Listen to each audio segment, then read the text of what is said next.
আমার সোনার বাংলা।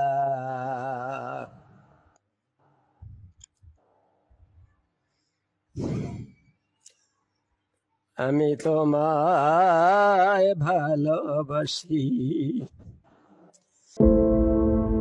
বাংলাদেশে সম্প্রতি সময়ে যেই জাতীয় সঙ্গীত বিতর্ক তৈরি হয়েছে, যেটার কারণে আপনার একটা ভিডিও খুব ভাইরাল হয়ে গেছে সোশ্যাল মিডিয়ায়। জি জি।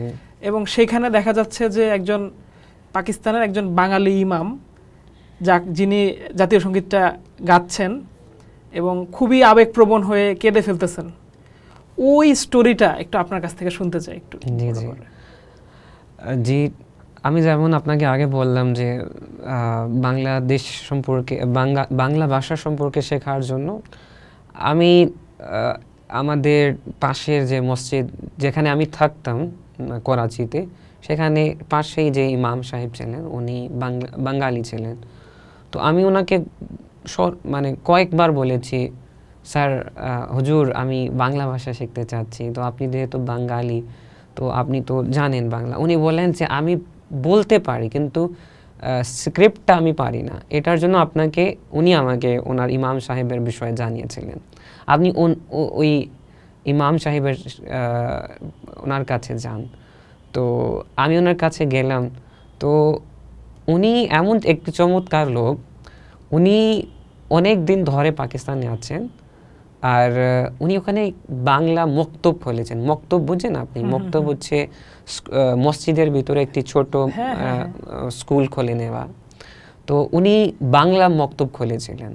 সেখানে যারা বাঙালি গোষ্ঠী বাচ্চারা, শিশুরা, তাদেরকে শৈশব থেকেই বাংলা শেখাতেন। আমার কাছে একটি ছোট্ট কায়দা ছিল, তো আমি ওনার থেকে নিয়েছিলাম। তো ওনার কাছে অনেক ছিল। উনি ছোট বাচ্চাদেরকে স্ক্রিপ্ট শেখাতেন, বাংলা লিপি, ক খ। তো উনি অনেক দিন ধরেই ওনার প্রচেষ্টা ছিল যে আমার যে মাতৃভাষা, আমি আমার মাতৃভাষাকে আমার যে প্রজন্মকে শেখাবো, যাতে করে এটা আমাদের যে মাতৃভাষা সেটা ভুলে না যায়। তো এখন উনি বলতেছেন যে এখনও যদি কেউ শিখতে চায় আমার কাছে শিখতে পারে, আমি উপস্থিত, আমি আমার সেবা দেওয়ার জন্য রাজি। তো তারপর আমি ওনার জীবন বিষয়ে জানতে চাচ্ছিলাম, আপনি কি করে বাংলাদেশ থেকে এখানে আসলেন, তো আজকে এখানে কেন থেকে গিয়েছেন।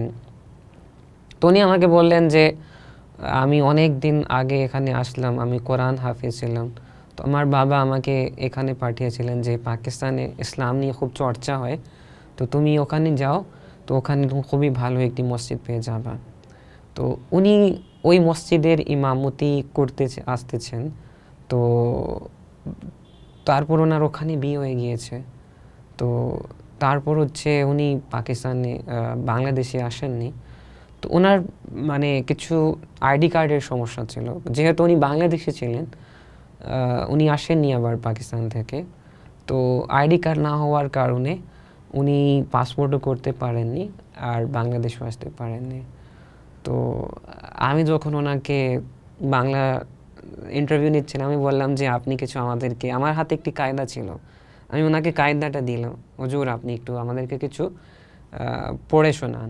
তো হঠাৎ জাতীয় সঙ্গীত সামনে আসলো, উনি বলে জাতীয় সঙ্গীত, আমাদের জাতীয় সঙ্গীত। তো উনি গেতে গেতে এত মানে মন থেকে, মানে আমি ওনার কষ্টটা বুঝতে পারছিলাম। আমি মানে বলতে পারিনি যেহেতু বেয়াদবি না হয়। উনি যে মন থেকে নিজের দেশের প্রতি ওনার যে সম্মান, যে নিজের দেশের প্রতি যে ওনার ভালোবাসা, নিজের দেশের প্রতি যে ওনার বিচ্ছিন্নতা যেভাবে ওনার মানে শব্দের, ওনার কণ্ঠের মাধ্যমে বের হচ্ছে, তো আমার খুবই কষ্ট লাগলো। তো উনি বলছেন যে প্রকৃত মানুষ, আমি বললাম হুজুর আপনি এত নিজের দেশকে কেন ভালোবাসেন? তো উনি বললেন যে প্রকৃত মানুষ সেই হয় যে নিজের দেশ, মাটি আর একটি শব্দ বলেছিলেন, নিজের দেশ, মাটি আর ইতিহাস সাথে যারা সম্পৃক্ত থাকে। হ্যাঁ, নিজের মানে মাটি। তো এটা বলার পরে উনি বললেন যে আমি আমার গ্রামকে অনেক মিস করি। আমি আমার স্বপ্নে, আমার স্মৃতিতে সবসময় আমার আত্মীয় স্বজন, আমার মা বাবা তারা থাকে, তাদের জন্য আমি কাঁদি। তো আমি বললাম, হুজুর আপনি যাচ্ছেন না কেন? উনি বললেন যে আমার কাছে আসলে আর্থিক সমস্যা আছে, সংকট, আমি যেতে পারবো না। তারপর আমার পাসপোর্ট এখনো হচ্ছে না। তো যদি পাসপোর্ট হয়ে যায় আর আমাকে যদি কেউ সাহায্য করে, আমি নিশ্চয়ই যাব, আমার দেশকে দেখতে যাব। তো আমি বললাম, হুজুর আমি আছি, আমি এটার জন্য আপনার সরকারের সাথে যদি আমাকে কথা বলতে হয় তো আমি নিশ্চয়ই কথা বলবো, আপনার সমস্যার সমাধান করব। তো হুজুর বললেন, আমার যে স্ত্রী সে পাকিস্তানি, সে আমার থেকে ভয় পায়, আমি যদি বাংলাদেশে চলে যাব তো হতে পারে আমি আবার আসবো না, তো ও আমাকে যেতে যাচ্ছে না। তো আমি বললাম, হুজুর আপনি ওনাকে বোঝান। তো উনি বললেন ঠিক আছে, আমি চেষ্টা করব। তো আশা করি এখনো ওনার পাসপোর্ট যদি হয়ে গিয়েছে, আমি বাংলাদেশি অডিয়েন্সকে রিকোয়েস্ট করব, যদি আপনারা তাদের সাহায্য করতে চান, তার সাহায্য করতে চান, তো অবশ্যই করেন। উনি নিজের দেশকে অনেক ভালোবাসেন।